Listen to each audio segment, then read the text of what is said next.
اخ توبه د طالبانو په لیک کې څنګه غټ غټ دروغونه لیکل شوي دي او دا چې بیا بیرته امریکا ورته څنګه حیرانوونکي ځواب ورکړی دی دا ټول په دې ویډیو کې وګورئ او که مو تر اوسه زموږ یوټیوب چینل هم نه وي سبسکرایب کړی نو سبسکرایب یې کړئ. د امریکا کانګرس ته د طالبانو د بهرنیو چارو د وزیر د لیک په ځواب کې افغانستان لپاره د امریکا ځانګړي استازي ټام ویست په ټویټر لیکلي دي چې کانګرس ته پر روانه اونۍ کې د طالبانو په لیک کې د افغانستان اقتصادي او بشري بحران غلط تعبیر او بیان شوی دی. طالب چارواکو په دغه لیک کې لیکلي دي چې د نړۍ د نورو دولتونو په څیر زموږ او ستاسې په اړیکو کې هم لوړې ژورې راغلي دي. افغانستان له څه باندې 40 کلنې جګړې وروسته د یوه واحد مسؤل او له فساد څخه پاک حکومت څښتن شوی.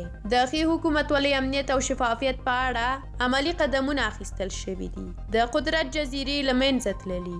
د فساد، اختلاس، غضب او نورو حق تلفیو عوامل خنثی شوي دي. په هیواد کې سر تاسري امنیت خوندي دی. د سیمې او نړۍ ته د افغانستان له خاورې هیڅ ډول تهدید نشته او د مثبت همکارۍ زمینه مساعده شوې ده.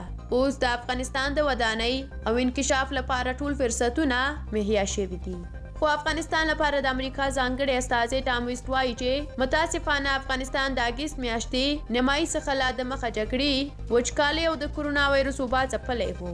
نوموړی زیاتوي چې په تېرو څو کلونو کې امریکایي چارواکو په واضح توګه طالبانو ته ویلي وو که له خپلو افغانانو سره د روغې جوړې پر ځای له پوځي لارې قدرت ونیسي نړیوالې مرستې به درباندې بندې شي لکه څنګه چې بندې شوي هم دي.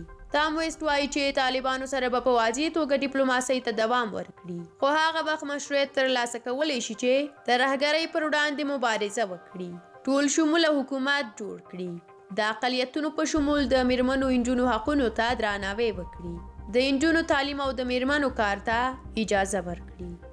ډیره زیاته مننه چې ویډیو مو تر پایه ولیده. زموږ د نورو ویډیوګانو لپاره سوله افغان یوټیوب چینل سبسکرایب کړئ. تر بیا ښه وخت. الله مو مل شه.